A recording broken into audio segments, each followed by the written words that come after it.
Fuming over a billionaire's yacht, a gas spill brought hazardous material crews to Kewalo Basin late this afternoon, and a billionaire has to foot the bill for its cleanup. KITV4's Paul Drew shows us exactly what was fueling this emergency.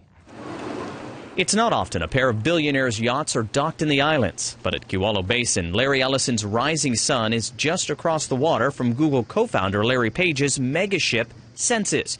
The Rising Sun is more than twice the length of the Census. But this 193-foot yacht came with a helipad and chopper. This afternoon, barrels of aviation fuel for that helicopter were being loaded onto the ship when dozens of gallons were spilled. The fuel stayed on the surface of the water but sent a gaseous stench across the harbor and brought emergency crews out. It's volatile, so the fumes are noticeable. However, we did assess with our Hazmat air monitoring.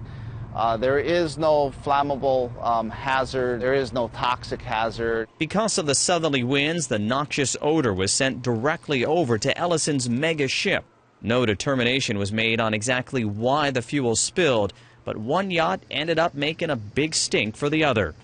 I think it's just coincidental that they're both kind of involved in the same mishap, in the sense one being a source, the other one being in the plume, so to speak. Once it was determined there was no danger of the spilled fuel catching on fire, the cleanup began.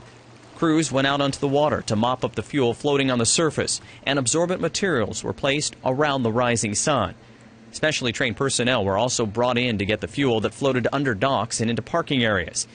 Whoever causes the spill is responsible for the cost of the cleanup, so along with paying to unpollute the harbor, Page may just have to write Ellison a check for today's mess.